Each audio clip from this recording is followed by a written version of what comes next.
Isa na namang food trip kainan ng ating pinuntahan mga ka-idol at dito nga ay ibinibida nila ang kanilang pangmadiinang gotong Batangas. Tingnan nyo naman sa sobrang dami ng laman na nakalagay dyan. Mayroon dyang laman loob ng baka, mayroong balat, may toalya. Syempre hindi mawawala dyan ang laman ng baka at chicharong baboy. At ito ang isa pa nilang ibinibida rito, ang kanilang crispy sisig bagnet. Yan mga ka-idol, sobrang lalaki ng cut at sobrang generous din ng amount ng serving nila. Syempre hindi rin mawawala dyan ang itlog na isinasama nila sa kanilang sisig bagnet at syempre pasasarapin pa yan ng kanilang dressing na ginagamit dito. At hindi lang yan ang pwede nyo matikman dito mga ka-idol, meron din sila ditong pang malupitang mami na sobrang dami din ng laman, panalong panalo sa kasa at serving at ang kanilang pinagmamalaki ditong pork dinugan. So yan mga ka-idol, samahan nyo na ako at tikman na natin lahat ng mga pagkain dito. Tara, food trip na tayo!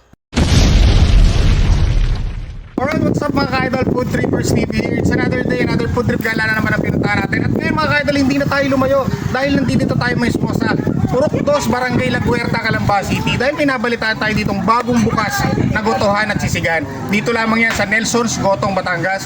Kaya naman mga ka-idol, samahan nyo ko at talaga namang nagkikrave akong tikman. Nakita ko sa post nila kung gano'ng kaganda ng presentation ng kanilang sisig at ng kanilang goto. So, nainganyo akong kumain dito. Kahapon pa dapat talaga nandito na tayo sa kanilang grand opening, but unfortunately meron tayong ibang schedule kahapon na inattend. So ngayon hindi tayo pumayag, hindi tayo makakapunta rito sa Nelson's Gotong Batangas. Kaya samahan nyo ako, dito tayo magpo-food trip ngayon. Tara, kain tayo.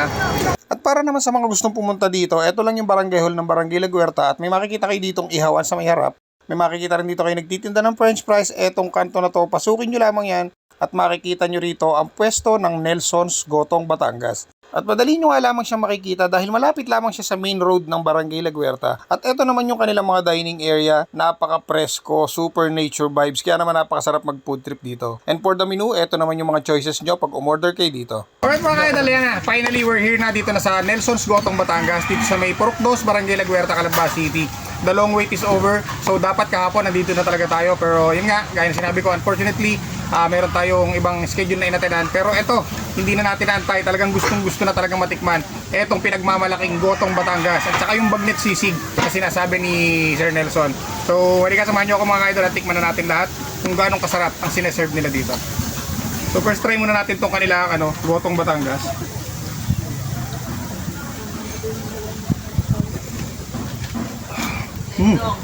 Grabe, broth pa lang pang diinan na.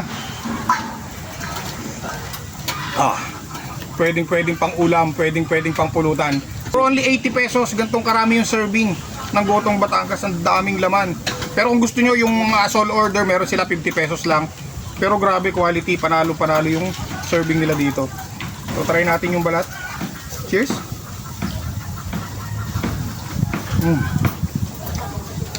Malambot. Actually, hindi ko pa siya tinitimplahan ng mga condiments, pero malasa na yung broth.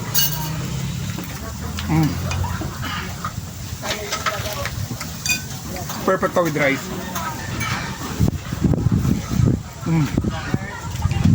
Ang sarap. Tas good thing pa mga ka-idol, napaka alfresco setup nitong venue ng Nelson's Gotong Batangas kasi parang siya, nature vibes. Ito may mga puno-puno, sobrang aliwalas, ang sarap mag food trip.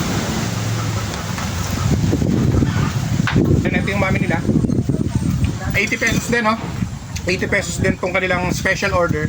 Tapos meron din silang 50 pesos for solo order.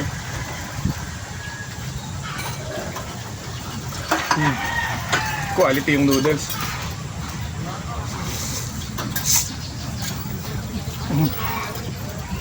Panalo. Kahit di ka na mag-rice, pag nagmami ka, actually, carbs na rin yung noodles, kaya panalo na rin.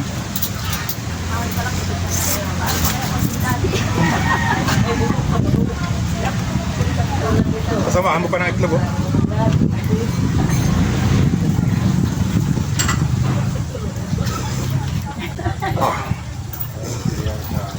Sarap higupin ng broth, lalo na't ganitong malamig yung panahon.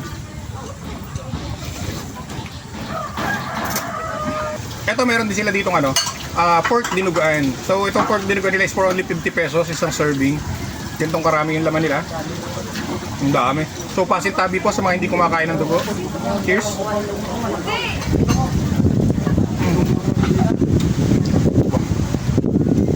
Yung alat maasim, yung lambot ng karne. Panalong panalo yung dinugan. Cheers. Walang nga ako promoter natin. 50 pesos lang, ganitong karami serving. Okay for our finale. So yan, try natin tong kanilang bagnet sisig. So ito yung bagnet sisig. For only 150 pesos, ganitong karaming serving ng bagnet. Sobrang dami. Actually, 2 cup to, 2 takal. Ganitong karami. Tapos tingnan nyo yung size, yung cut. Hindi siya maliliit yung cut. Grabe. Tagang bagnet na sinisig.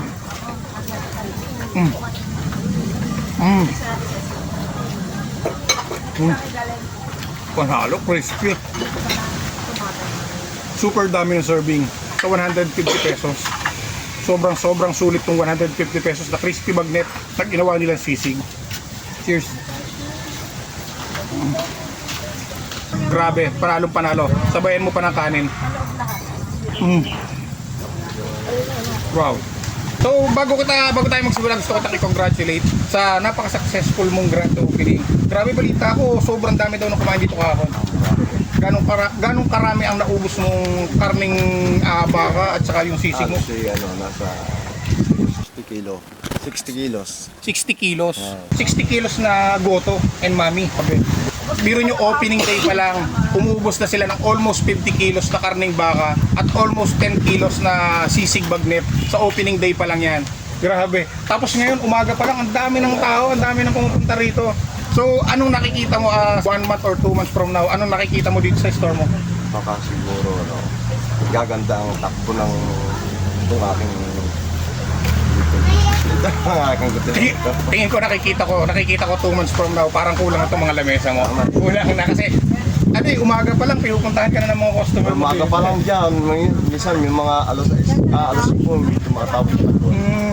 So, anong oras ka nag-start sa umaga? Basta yan, sure, hanggang alas 7. Alas 6 talaga yan, alas 7. Meron na siya, pwede na sila. Pwede na sila mag-dining dito. Pwede na. Tapos hanggang anong oras sa gabi? Hanggang alas 8. So 7 to 8 p.m. 7 to 8. Nag-extend ka pa sa gabi pag minsan or talagang 8 sarado na? Kasi Yung pagod rin, Siyempre. Tapos namamalengke pa. Ayun. So, any plans na madagdagan pa yung menu mo bukod dito sa mga pinagmamalaking menu na to? Baka yung dadagdag ko yan, yung gotong lugaw, kanan. Kasi may tuwalya akong baka Yan ang aking dadagdag yan. So, mostly talaga pang yung mga sineserve mo, pang ulam, pang pulutan. So, 2 in 1. So, talagang tuwan-tuwa ang mga mag-iinom dito sa atin dito. So, grabe, panalo yung kanilang goto, panalo yung sisig, panalo yung mami, at syempre, panalo yung dinugan nila dito. At syempre, expect natin, panalo pa yung mga susunod na menu na ilalabas ng Nelson's Gotong Batangas. So, 2 araw pa lang. 2 araw pa lang, pero kumbaga kinikater na ng mga customer talaga yung mga menu. So yan, kung gustong pumunta ng mga viewers natin dito sa Nelson's Gotong Batangas, invite mo sila kung saan ba ito makikita, saan matatagpuan. Kung gusto nyo yung malasahan itong aking Gotong Batangas at saka itong aking Mami Special, ay pumunta lang ho kayo at magsadya dito ho. Malapit lang ho dito sa may Barangay Hall or Laguerta Elementary School. At ito lang ang masasabi ko sa inyo.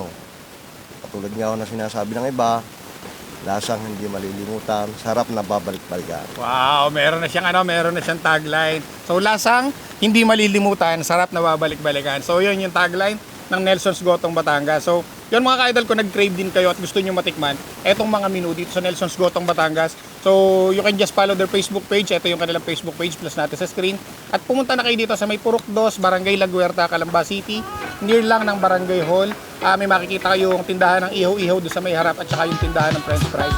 Pasukin nyo lang yan ng konti, makikita nyo na itong pwesto ng Nelson's Gotong Batangas. Super al fresco na setup, napaka-nature vibes, ang sarap mag-food trip dito.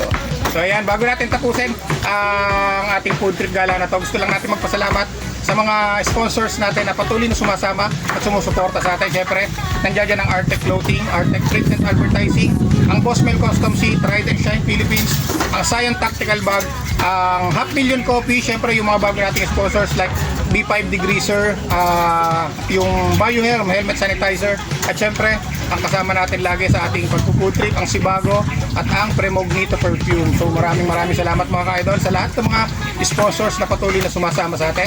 At maraming salamat din mga ka-idol sa lahat na sumasama at sumusuporta sa lahat ng mga food trip gala ginagawa natin katulad nito dito sa Nelson's Gotong Batangas. So kung nag-crave din kayo, pasyal na kayo dito. Kita-kita sa next vlog.